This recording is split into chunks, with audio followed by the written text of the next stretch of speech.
Jamie, can you hear me? Yes. Sweet.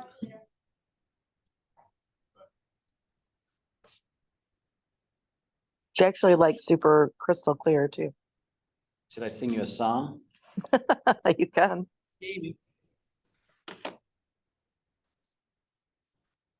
Mr. McDonald. Hey, now. Good, how are you? It is recording.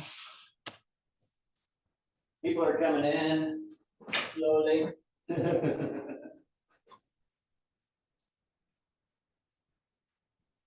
Before we all get rained out Saturday. Is it gonna rain? That's what they say. Who knows? All that's It changes by the minute. oh yeah.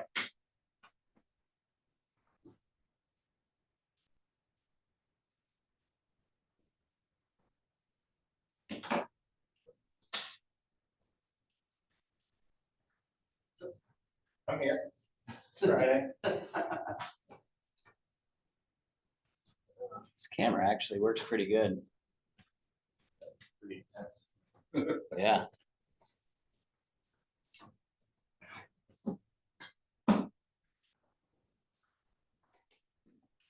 Well, since for the sake of starting on time, the people I'm sure will come in. David, how was your week? Weird. Tell us about it. I was trying to schedule a couple showings. One for a new buyer that I picked up from an open house last Friday, and then kind of covering out Chad and Elena, while they're up north. And both times I scheduled it, we've got a listing agent who is 100% not responsive, and finally able to get a hold of them. And all of a sudden they're like, "Oh, we have offers." Like, you had the showing request for over 24 hours. You can't pick up a phone or You said that's up north? Or no, Chad and Lena are up north. Chad and Elena up north. But it's like both times I had these listing agents that I just keep writing, they suck at communication. Like, can we be an adult? And can you leave the industry, please? Because you're killing all the rest of us. I would just prefer that you leave the industry because like, it's great that you have offers. Cool, great, no problem. Let me know. Don't let me hunt you down. How are you trying to communicate? Phone, email, text. I've got all three covered out. I give it a little bit of time. It's not like I'm scheduling it and like 30 seconds later, I'm like, are we confirmed? Yeah, I I'm mean, letting them breathe. it drives me They've got nuts, but it businesses happens. to run, they've got this to go. I get it, waiting for maybe the seller to see what their schedule's like. I get it. it drives me nuts when an agent will not pick up the phone and talk to me, but they will reply to a text. That's because most agents aren't that great at negotiating and they don't want to talk to you because they want to be able to think through their process Responses. before they respond. Be a salesperson, please, would you?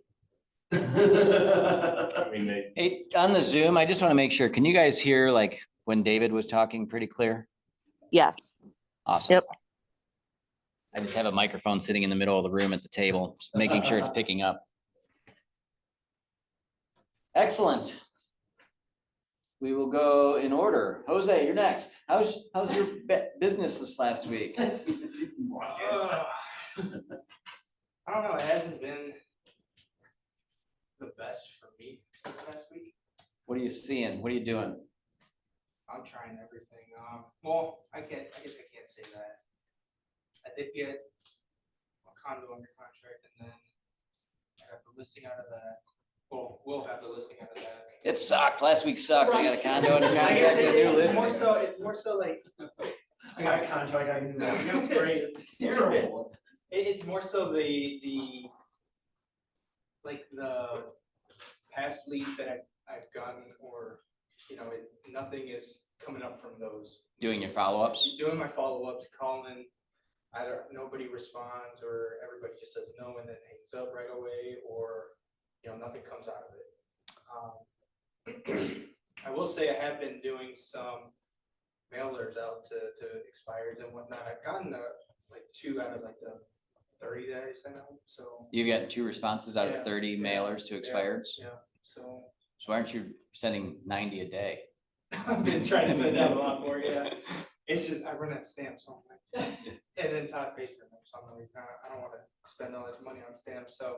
I'm sure he wouldn't mind. But yeah, there's that I'm doing too, so it's just, it's more so in the follow-up that's kind of bringing, I guess, me down and saying like, well, what am I doing wrong? Or Yeah. what can I do different? Do you think that could be a scripting issue with the follow-up, or are you being, too passive and being, letting them off the phone too easy? It could be a scripting issue.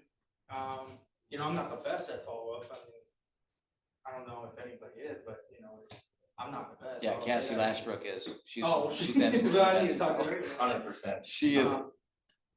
incredible. Yeah. Masterclass. Yeah, maybe it's just the way I say it, and then all of a sudden it's knowing that they, get off the phone, or I'm too easy on them to get them off the phone, maybe. There's always improvement. Sure. Do you guys ever play the question game? No, You have to answer everything with a question. I think help you guys since you're like in the follow-up. So Yeah. every response has to be a question. Yeah. So no matter what someone says, it has to be a question back. And that's the only way you can respond. It's like somebody says, "What's your commission?" You say, "Why is that important to you?" And you keep going. And it's really good for someone who like you do a lot of follow-up. Yeah. Because then you're starting to train your brain to how can I turn this into a question. So even when they're trying to shut you down, Yeah.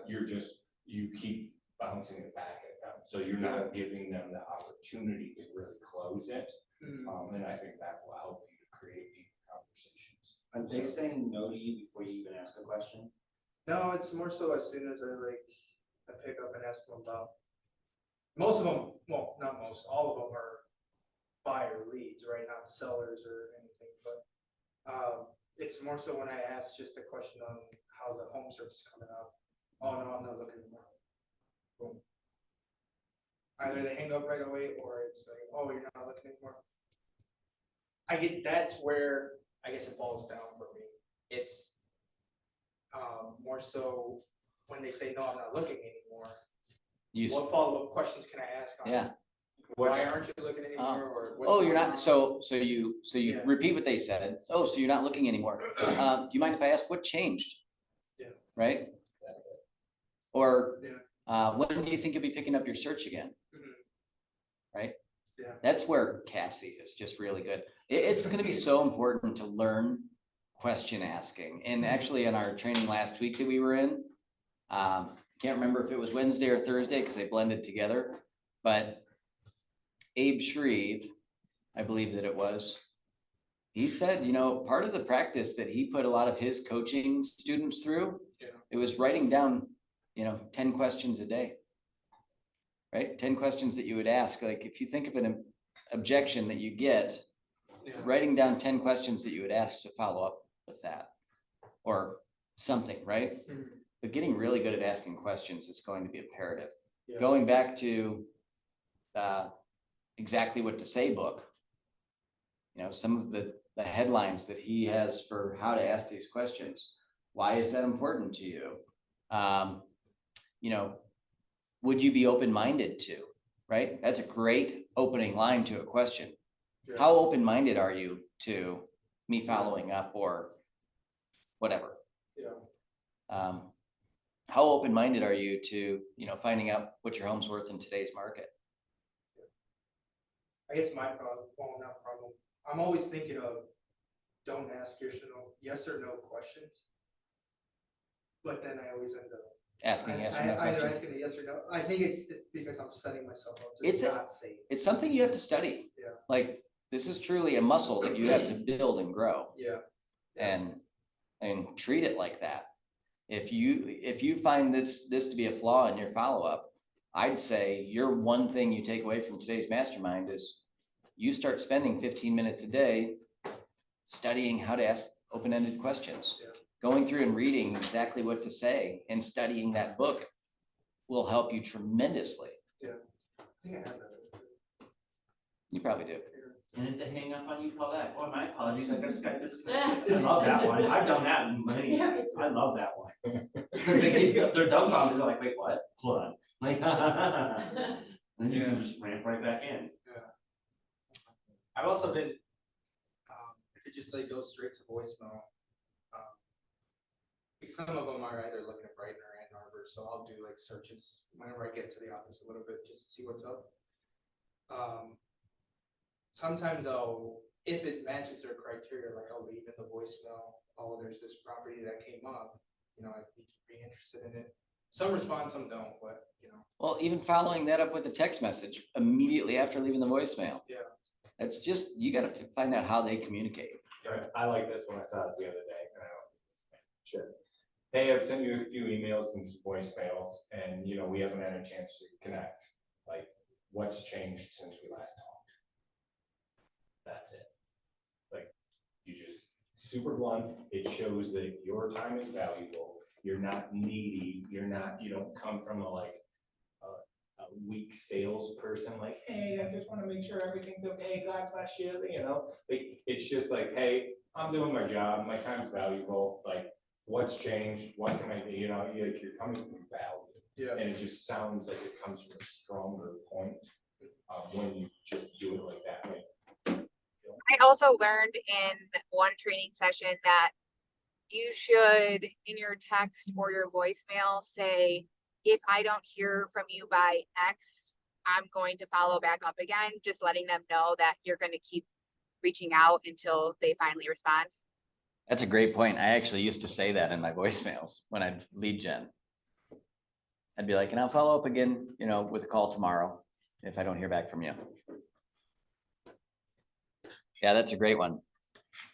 That probably came from a Glover training. I used to go to all of them. Scotty, how was your business this last week? It's gonna be better on Sunday. We're gonna sell a house. Salem Farms? Yeah, I got buyers that are interested. We picked up a buyer at open house last week, which was nice. Haven't had a chance to sit down with them, but set up search, had some back and forth. They're not quite ready to commit. We'll convert them. Or open house, price drop. Got one under contract actually that I wrote off for last Friday morning, got that accepted, already passed inspection and price. Come back, that one should be a slam dunk. Yeah, really just that. So previously, I'm just nervous for the next 90 days. Yeah. A lot of noise out there. I just spoke with Jess Briscoe, Yeah. which is a really interesting perspective, right? She does contract close for a bunch of people, so she's catching stuff from a lot of different brokerages. And she said everybody's scrambling with new docs, and everyone's requiring their own docs to be signed. So if ours is our version that says the same thing as their version, everybody's asking for their own version to be signed. Ugh. So but also you gotta respect it a little bit, because the brokerages are doing their best to protect themselves. So we've got to be reading documents, we've got to be giving grace, and if it takes a couple extra signatures to keep the peace, as long as we're okay with what it says, that would be my perspective, is let's go ahead and be as accommodating as we can as we all are navigating this new thing. So I think we can.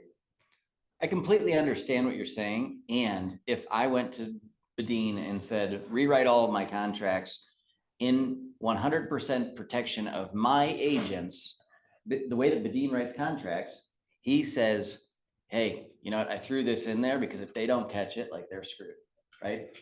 Lawyers do that. You're their client. I'm their client. If they're writing up contracts for me and my company, there's 100% certainty in there that if I don't go back and try to make it as fair as possible, it is one-sided. Right?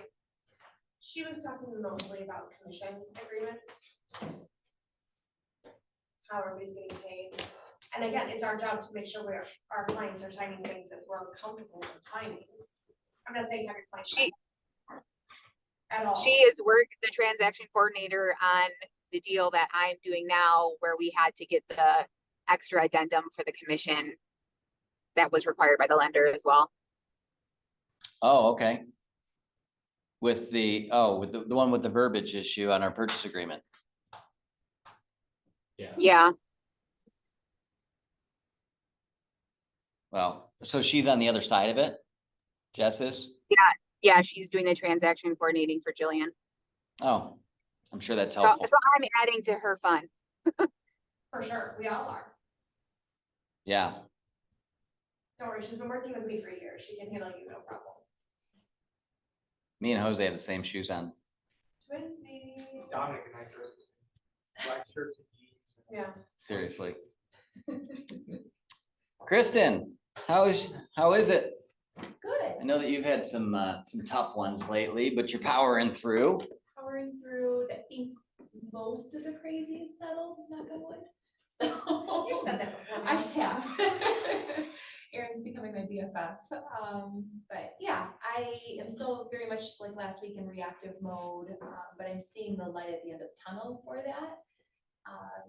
So I'm hopeful that, especially by the time we get back from mega camp, that things should be settled and I can get into that routine of outreach, follow up, all that stuff. I'm so excited you're coming to Mega Camp. You are going to absolutely be blown away. When do you fly in, do you know? Monday. Figure what time. We will wait for you. Excellent. Jamie, Megan, do you guys have any updates on what you got going on? I know you're driving, so. I have a couple of closings this month. I have a couple of active buyers. So it's picked up a little bit for me this month, which is good. Excellent. Because you said you were dead empty like 3 meetings ago, 2 or 3 meetings ago. Yeah, I did. Good. Yeah. What's changed? I guess people are finally coming back to all of the things that I've been doing. Just being in contact with my sphere and social media and sending out postcards to everybody and Yeah, all the effort that I've just been making in general. It's finally paying off.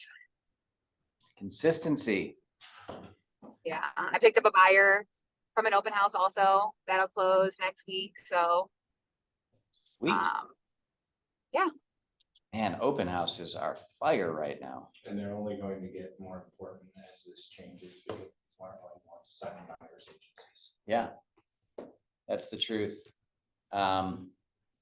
So I listened to a video this morning. It was EXP's somebody in their CEO talking to, it was a webinar for EXP agents, explaining that, yes, moving forward, it's company policy that they do not talk to their sellers at a listing appointment about sharing commission. They are completely decoupling it.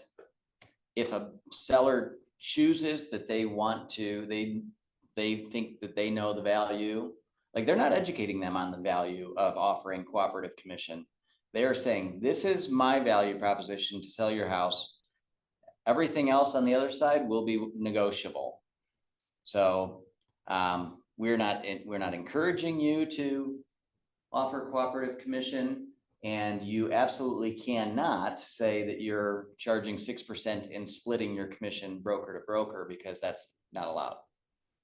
It will be up to the seller to decide if they're going to negotiate a buyer's compensation.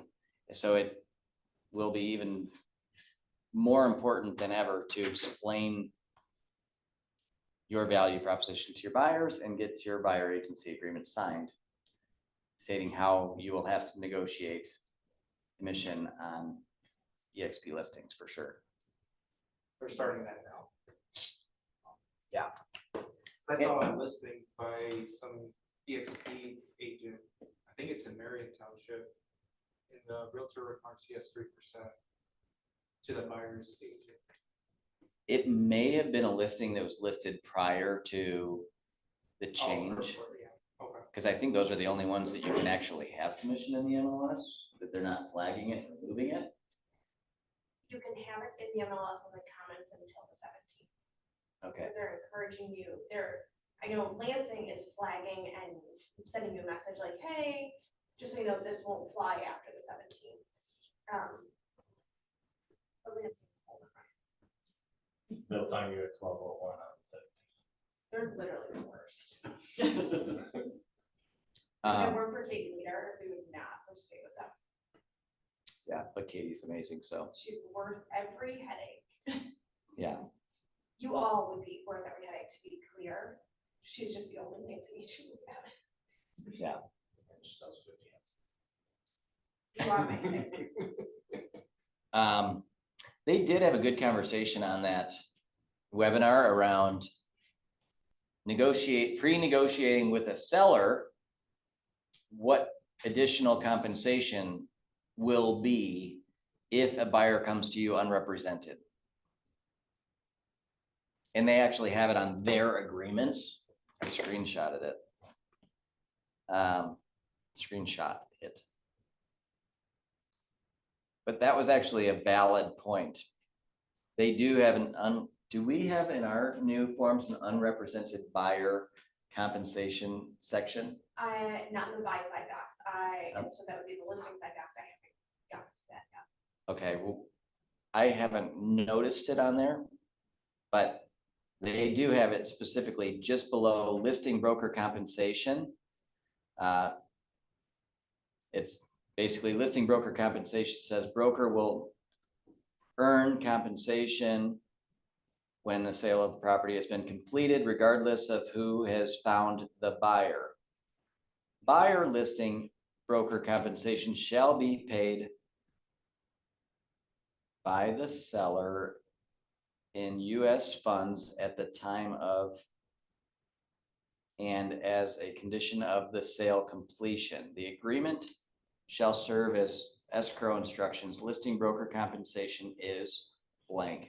Exactly a dollar amount or percentage of gross purchase price property.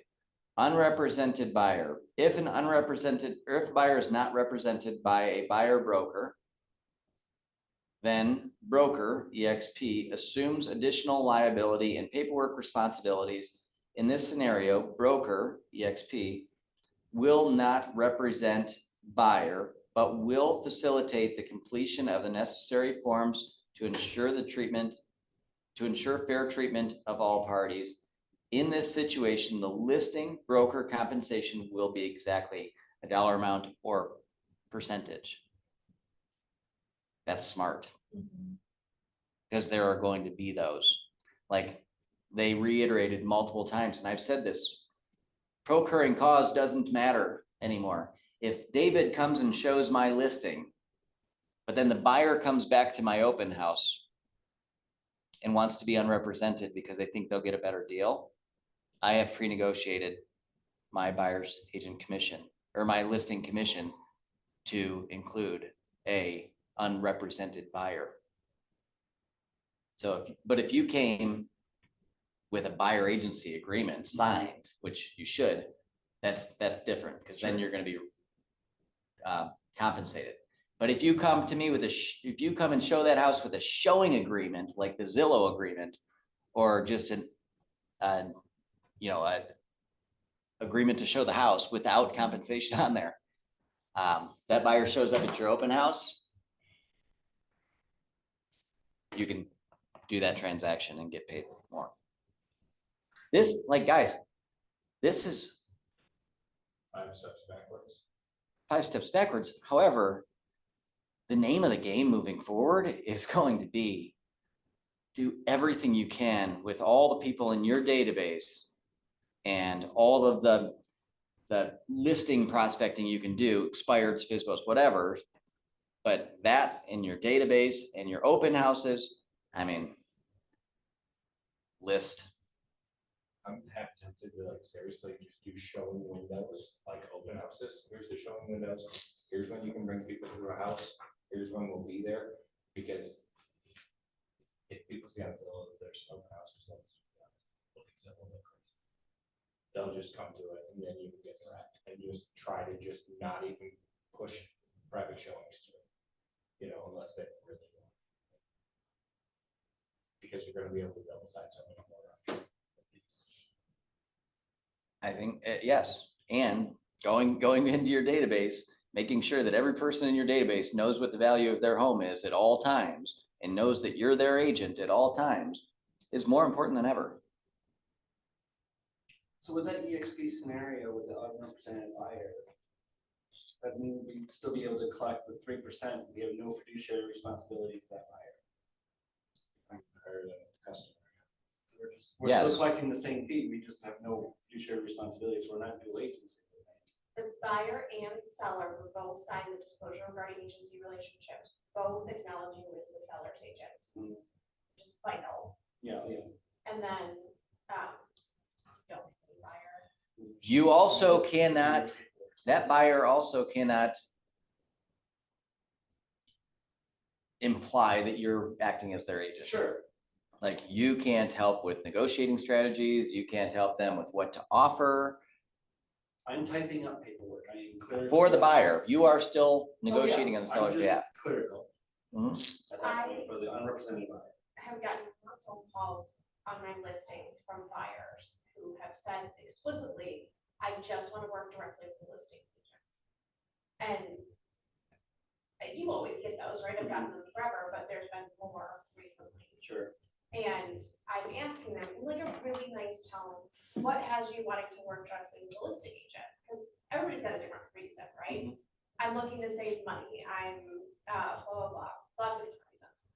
I had one recently where they wrote an offer like a year ago with a buyer's agent, and the buyer's agent didn't copy them on the emails to the listing agent, because and they got mad because their agent didn't copy them and everything. They felt like they should. They want transparency and like involvement in the transaction. That's why they were going directly. But I explained to them, my job and my fiduciary duty, my responsibility, my loyalty is to get the seller the best deal and to negotiate against you, the buyer. Are you sure you don't want your own representation? And they all think they're smarter than me, right? So they yeah, I know, it's no problem. I'll negotiate for myself. Okay, sounds good. You're still gonna pay my email. Yeah. There's still a heavy risk there on the listing side. Working with an unrepresented buyer, they will be 50% more flaky than an agent or a buyer that's working with an agent because they don't understand the process. There's no relationship there. That is, There's no value. and that is to that. an expectation you set up front with your seller. Like, we don't know these people. Like, I'm going to have to spend time before we accept this offer from these people, verifying with their lender. I'm going to spend time verifying that they are strong, willing, and able buyers that understand what kind of contract they're getting into, because otherwise we just accept one and it falls through. Now your house has gone off market, pending off market, back to active. People start to lose faith in what the value actually is. They think it fell apart for a certain reason. So what happens if they just, like out of nowhere, they're just like, yeah, I don't want this house anymore, and then try to call them on whatever, no response ever again. You Do take, you find them or? what do you- we would actually, there's gonna be many more court cases about suing for EMDs, Oh, yeah, that, right? Because if we can't get them to sign a mutual release, would they have to sign, a buyer have to sign a mutual release? It's unrepresented? So here's a great question, right? So putting broker lady hat on, we have a contract. Buyer's gonna pay $500,000 for 123 Main Street. We're through inspection, we're through appraisal, we're just waiting for the closing to happen. They even have conditional loan approval, right? The closing date is August 13th. That comes and goes, the buyer's ghosted us. I have always pushed as broker that before we release any money, we have a mutual release sign, because that's everybody showing on one page, they agree that this deal is dead. Now it's September 13th, or a month post closing, and we can't get a hold of the buyer. But we have multiple emails, text attempts. We've But we're attempted still to reach holding out. $5,000 worth of their EMP. What what do we do? I release their Indeed. You release it if you want to allow. Right, well. That's the other question, so. The contract is one thing, the money is a separate thing. Our mutual release addresses both, but you can do them separately. So we could move on and sell the house and hope the buyer doesn't come back 2 months later and say, wait, I really did want to buy the house. And then sue us. Right? And then their $5,000, do we hold on to it or do we give it to the seller? Or do we just give it to the agent? Who do we give it to? Who gets that money? So many questions, and it's not. Hey, It's always the answer. So this, if we're going to be doing stuff like that, we're gonna be sending certified letters, we're gonna be getting attorneys involved, if it becomes a normal thing, we'll have to develop a strong policy around it. And it's a risk that we take, and so I've spoken to other brokers about it, like Pete at Novi, and Did you see some that of- Carl's rescheduled? that's not. Rescheduling. Birmingham one. He said 4 of the other brokers are out of the country that day. Will you forward that to me? He called me.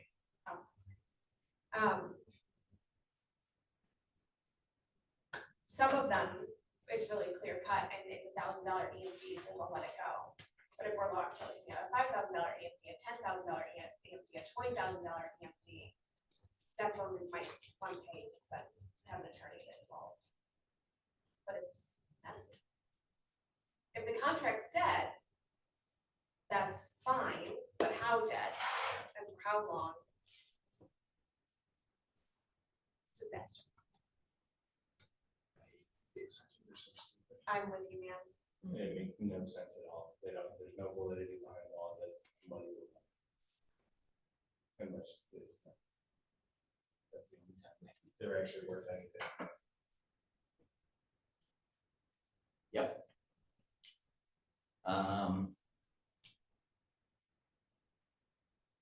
What else do we have on that topic? I've had a bunch of agents ask me to stop emailing them about my listings. Really? I'm just trying to get the word out about the listing and mostly buyer agent compensation. And not just, they can unsubscribe, they're not unsubscribing, they're emailing me to ask me to take, like, please stop emailing me. Okay, like, I'll respect you, of course. But what's your plan, man? Like, We actually were talking about it this morning and, maybe having a Google form for everyone with their listings, right? And then you put in address, city, compensation being offered, agent contact. So all that information is in a form. We send it out as a brokerage on Mondays and Fridays to everyone in Elkhart. Here's our current listings, here's what's being offered. Right, so now with one email that right, they can look for, it goes out on Mondays and Fridays, let's say. And that way it's organized, it's in one spot, they know where to look, we're not overwhelming them with, we have took 30 listings this week, they got 30 different emails. I think it's just building up a form for it to be able to share. right, And advising people that, hey, we're doing this for your benefits, so you don't have to chase. right. Like, we're trying to help you. The tough part I run into, I think that's a great idea. And we know that we sell just more than 50% of our deals are outside of the county. So sending them to Elkhart is great, but we're also missing a huge swath of agents outside the So are county. we talking glass half full or glass half empty? I think it's a great idea, and now I wanna know what I can do to reach those other people, And now we'd have to send it both Elkhart and, because there's a handful of us that are FEMA. right? And I don't know if you guys know this, I never asked GMAR for their contact list, but ask Elkhart for their contact list. They'll send it into an uneditable JPEG. JPEG, or no, PDF, like, but that you can't convert. Because they intentionally jack it up. Like, I don't know how they jack it up, but they do something. I might even put it into AI and they'll try and Right, I spent far too much time trying to convert it to more pull data. It didn't go to AI. So, and their goal is to avoid agents pulling the list to spam. Yeah, I just think this is a different instance. I'm with you, but I wonder, I doubt Gmar would share their even bigger list. Like Elcar 700, Right. Gmar's 8,000.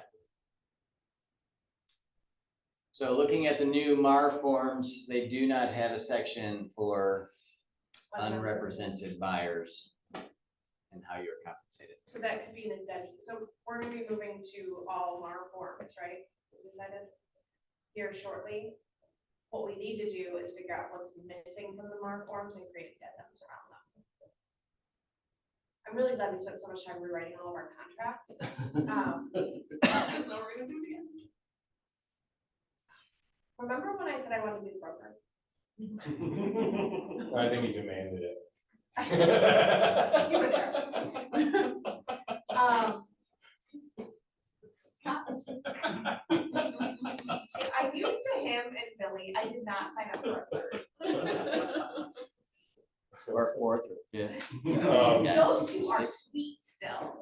We were talking this morning again about having something to include with purchase agreements that essentially has check boxes in addition to, so if you get in an escalation with, escalation clause, multiple offers, where your escalation is based on net to the seller, so we have like check boxes for like stuff like that. Like we have to figure out, because there's more moving pieces in a transaction, how to have the proper verbiage included in our contracts that you have approved as broker, to protect us.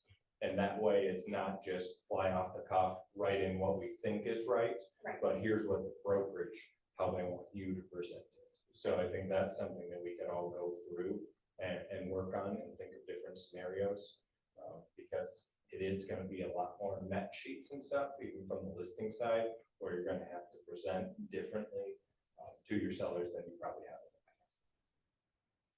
On that thread, title has been asking if commissions being paid on net or gross all of a sudden, which is fine, but I'm happy to answer it. And that tells me that people are having commission paid on net all of a sudden more frequently, to the point where title's checking. So give me an example, $300,000 house, $5,000 in seller concessions, net sale price, $295. So commissions based on 295 versus 300.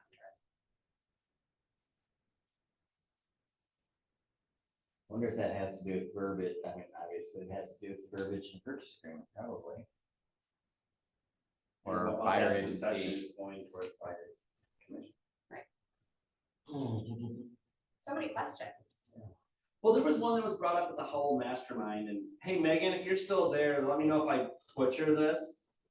But Heather Mahone brought it up. If on our listing contract, if the seller agrees to pay cooperative commission, is there something we can put in there that 3% is only paid on full asking price? Because it's a commission, it's a negotiable item.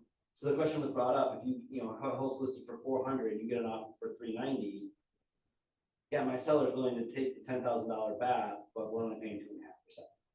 I would say, I would leave on the listing agreement, the buyer compensation blank or put TBD. And Okay, then well, that's what I suggested, was maybe we can just write in there negotiable and just leave it. that's what I would do. And then Okay. I would convey to agents when they call, hey, yeah, they'll pay 3% for full asking. Or over asking. Or over asking, anything less. See, this is where I hate this, because at that point, you're not a buyer's agent, you're a sub-agent. There's no way you're a buyer's agent if your commission is based on the offer Yeah. that you give to the listing Yeah, agent. You yeah. are a sub-agent, buyer's agency is gone in that instance. It does not exist because now you're negotiating your pay, which blurs what you're doing in the best interest of the buyer. But as a buyer agent though, you still have your buyer agency agreement with your buyer that says 3%. So if, that comes 2.5, because we lowballed an offer, it got accepted, but we were under listing, they're only gonna pay 2.5 now. Hey buyer, you got the other 0.5% that you cover. And that sucks for the buyer, don't get me wrong, but unless we changed our buyer agency agreement to just eat the 2.5, we still have that in our agreement with the buyer. So it's not hurting anything, it's just, how do we do it on the listing side if that seems to be a thing? And trust me, I think that's like where EXP is sort of going with it, is not offering compensation, but you can put concessions in there, right? Because then it doesn't become negotiable, and I think it's probably safer from a brokerage standpoint, because you can probably avoid a bunch of litigation. That's kind of their logic behind it, is Yeah. avoiding litigation. With Which, the concessions coming to a problem, when you've got lender caps still in play. well, leather caps have really, really opened up in a lot of ways. Yeah, and they're going to keep doing it as we get Right, closer, 'cause for they have sure, to. because they've got a lot of private work. Right, but yeah, that's just where I hate the concession use unless it's like set in stone, like, this is what it's for, we're not going to negotiate. Like, I don't think it's fair to anyone involved if you negotiate the buyer's agency commission based on the offer. Once it becomes based on an offer that is being accepted or received, then I feel you're a sub-agent and you're not a buyer's agent. Because if my compensation changes by the offer that I deliver to you, I'm a sub-agent, I'm not a buyer's agent. Like, I understand like bonuses happen if you give me a full price offer, like, this is something that's been part of it, but it's never been, here it is, and I can take it away from you if I don't like your offer. Let's math this conversation. So, Mr. or Mrs. Buyer, listing price is $300,000. They're offering 3% commission. Why did I write that out? Which is $9,000. If we offer 290, and they're offering 2.5% commission,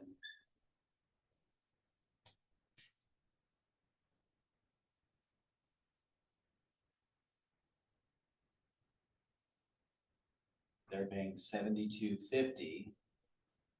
You have an additional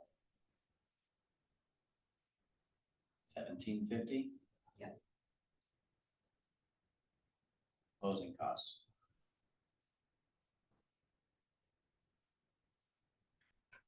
Not 14. Yeah. Right. Is that right? $12.50. It would be 1450 because 2,900 is 1%, so half 29, the other 0.5%. We did the math at 3%, not. Oh, At the 300, yeah. You're correct. Yes, We're talking about the same thing, different. right, no, and yeah, it's fine. So, Mr. Buyer, I can save you, $8,650 if we write it 290. But just know you're paying $1,450 of my fee at that point, as opposed to if we offer a higher, you don't have to bring that. And one is financed and one is cash. And for different buyers, it's gonna be different. Some are gonna say, fuck it, sorry. Because it's recorded. It's the 10 first time. grand that's coming off the list price plus whatever they put down, that might make a real difference to their world. On the higher side. Yeah. Payment standpoint. So it may be worth it for them to pay our $1,450 on top of, I mean, what's a monthly payment on $10,000 for your AM? What is 10,000? Like $70. $70? yeah, it's like $70 or $100, it's somewhere between their paying and rates. So Okay. how many months does it take to? Take them a little over a year, for sure, to recoup it. Yeah, no, I mean, when you do the math, that's why I think this thing probably would be very important. buyer's presentation. To be able to put that example to leave with them so they can see, hey, here's what we're running into. Because when you put it like that, it looks a lot better than how it sounds the other way. Yeah, But I still hate that you can negotiate my commission after you offered it up front. I mean, I don't like to move the pieces. I hate just throwing scenarios out there, but we're gonna see it. I don't like moving pieces either, but on the same token, I like what Heather was bringing up, though, because again, if we're up against 4 other agents and for a listing, and we can come in and say, hey, my value is at 3%, that's what you're gonna pay me to list your home. And we're gonna put the buyer as buyer agent commission, which I agree, we should offer something. I'm gonna lean on negotiable, and we'll let the chips where it falls, because it is a negotiable item. You know what, I might put it up against, might be able to win some listings as opposed to we're locked in here. I'm not gonna name any names. But we're going to come across agents that do what some agents used to do, which was write a buyer offer with 0 commission, make their offer better, just so that they can have the listing of that buyer. Do you forego your commission on the buy side to give them this? To take their home that they're selling. Yeah, like that was some agent's strategy. Oh, And this- I 100% see that. And that was not that long ago. I mean, I had that happen, one of my closest sphere people did that when the friend was selling the house. Agent said, I won't charge you here, just give me your listing. So what happens? We go against an offer like that. And brokerage wise, what sort of policy do we have on a minimum buyer agent commission that you should collect? We currently don't have one. Well, I think there has to be, especially for people that are capped. Yes. We currently don't have a policy around buyer agent commission. So Needs to be like the main topic of our ALC meeting next week. another thought that I had is when people are requesting showings, right? Sure, I'll approve that as soon as you send me your buyer's agency. Why? Why? Because if I'm doing it in a concession standpoint and they only have 2% on their buyer's agency, then they're only gonna get 2%. I don't want As a buyer or buyer's agent, that compromises my negotiating position. 100% it does, but it also, you compromised yourself by signing them to that 2%, when in that buyer pool that we're competing for, right? We're competing for buyers. You're willing to take them on, get them to sign at a lower percentage where I'm not. So I'm not gonna let you get 3% on my listing that I negotiated, whereas I think it's fair conversation in, amongst us, when you're undermining to get that piece of paper signed. Well, this got brought up at the Hall Mastermind too. It wasn't necessarily on the commission side of it, is do we honor the request from the listing agent and share our buyer agency agreement to get the showing confirmed? So for me, because we're gonna use the MAR docs, which are gonna be really common, and I'm going to have every buyer sign at 3%. Then, yeah, we need to get in the house. So you have, I mean, like for you, you have a team, right? So Or can we black out, because we're sharing contact information at that point. Yeah, it'll be heavily redacted. Yeah. Okay, because that was brought up at the Mastermind too. Yeah, I'll redact it and yes, this exists. What do you want to know? I might even black out the commission. Yeah. This says buyer name and it's signed. And this is a buyer agency agreement, it's the MAR form. Everything else is confidential. Please go. Okay, fair, okay, so that's how you would get me, and that's fair. I just don't like these, as teams go, when you're competing, you're spending money on leads, you're trying to get more buyers, you're doing all the right things to do for all the right reasons, and you see the value in what we do. And then the guy at an open house says, hey, I do it for 1%, if you sign with me. And then they do it for 1%, but little do they know when they go on the listing's offering 3%. So now the person takes 3% when they thought they were only getting 1%, but then they have them sign it. So the MARDOC says, so if you sign the MARDOC at 2%, the buyer agency agreement, anything over that is credited to the buyer. But they can always sign it again. When I send you over the purchase agreement, we're gonna sign it again at 3% because that's what they're offering. Sure.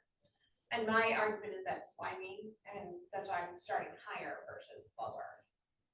And we were, you know, and we can understand that, but that's the, I'm always thinking about the worst case scenario. But that's 20%. I think this we're going to have, you know, and it'll be interesting to see what these really big teams do with signing their buyer's agency or a showing agreement. You know, like what is a showing agreement? How is that even allowed? It just, the statute or the law states that you have to have a signed agreement with an agent or realtor to view houses. It does not state specifically that agreement has to have a compensation on it. So you're allowed to have a showing agreement saying, hey, you know, as we get started in building this relationship, I'm gonna have you sign a showing agreement for the first 5 houses. If you leave it there, and in the event those people want to buy the house, then you better have them sign the buyer agency agreement explaining, hey. So I could have a showing agreement in place with all of my buyers, show them houses, and then put a buyer's agency agreement in front of them as I'm writing the offer with the compensation that's being offered on that house. So I technically I don't limit myself to a ceiling, and I don't have a ground at that point in time. Correct. Now, I don't know how long that will stand, given all the contention. Or I was more leaning on the idea of still having the buyer agency agreement signed, but then having an additional showing I mean, authorization. That's what I share with a listing agent should they ask for it.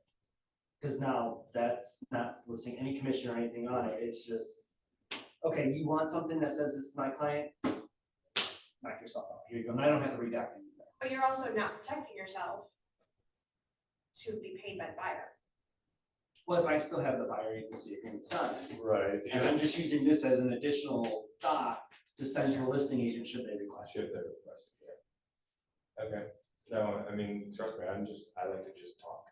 So we talk around things. Exactly. But it makes sense, I see Well, that. the number of loopholes, and I'm not worried about our agents. Evan and I talked about this yesterday. When our agents make mistakes or have boo-boos or issues, they're always from a really trying really hard and make a mistake kind of place, right? I'm worried about the bad guys that are literally looking for ways to screw over other people and find ways to get around and skirt things versus. And that's where my mind goes. Yeah. And that's why I try to think from that Who's gonna perspective. be, yeah. Think like a criminal, right? You know, like that's what you have to do in certain. I worked in the restaurant industry where it was like people just notoriously steal, right? So I always think like a criminal. How can people do this, and what can I do to prevent it? So that's where I go. And I have no problem with you filing an ethics complaint against a really big agent who's been around forever, and she has been naughty forever.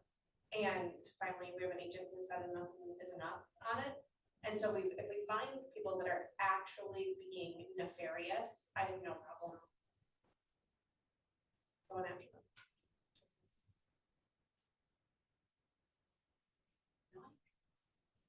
You can't be the queen of a queendom and control everything. It's not going to be. My brain is spinning. Yes. Okay. Probably dumb question, but No dumb questions in here. I'm submitting an offer. The agent has said, you know, everything's negotiable. Am I writing 3% commission or 3% concessions? What's the best practice for So that? it depends on how they have set it up with the seller. Okay. So are they offering co-op? If it's EXP, the answer is no, because that can be commission. If it's one of my listings, I've already pre-negotiated your co-op, that can be commission. Okay, If it's an EXP deal, it's gotta be concessions. okay. So if they do have something set up ahead of time, it's commission, if not concessions. There's two MAR docs that we went over the other day. One is broker to broker compensation, one is seller to broker compensation. To the buyer's broker. And so each deal may require a different one of those. Okay. So it's going to be important to clarify, it's negotiable. Mhm. Is it negotiable in cooperative buyer agent compensation from the seller? Or is it in the form of concessions that we need to write this up? Okay. But can they negotiate the cooperative compensation once it's in a listing agreement? Is it negotiable once after it's signed? If I sign, 3 and 3, and then someone brings an offer, like, can I take that away from them when it's in the listing agreement with my seller? You can amend your listing agreement. It's happened before, so 2 years ago, Scott, you have a listing and the net's really tight, those buyers or your sellers just bought the house a year ago, now they're being transferred to Chicago. And, oh no, there's bats in the attic and they need to replace the sewer line and they don't have the money. You and the buyer's agent both agree to take 2% instead of 3%. Even though in your listing agreement, it says that it's 6. So and you had to amend that and have the broker. So I guess in any instance, this whole thing is in play. Always has been. Always has been. No one really just played it in that manner. It was a different angle. Okay. Well, I guess that makes me actually feel better about the concession aspect as opposed to it, because it could always be. Yeah. And the broker had to sign off on it then, any amendment of your commission. And I still have to. I think I'm gonna be clicking more things. More sites. All right, I think we're at an hour. 3 minutes left. Any final thoughts? That's all I got today. We Be will. nice, be good. I don't have to tell anyone. Like Sunday. And he's negotiating against it. Honestly, with this one, you're negotiating against the sellers. and- Right, yeah, that's fine. No, I'm not really concerned because I have a ceiling. Yeah. I'm gonna bump my head on a ceiling. Yeah. So, That's it. Yeah. My sellers are very nice people, but they absolutely should be for sale by owner. They like to control everything. And to the point where they're like drafting text messages for me to send to the buyer's agent that, often in several scenarios I've already done. Yeah. Did you say this? Say this to them. Did you tell them this? I've had to change the verbiage on the listing 4 times because she knows that's what's. Different deals, but. Yeah. Real I hate estate. to tell you this. All right. Thanks for joining us, Jamie.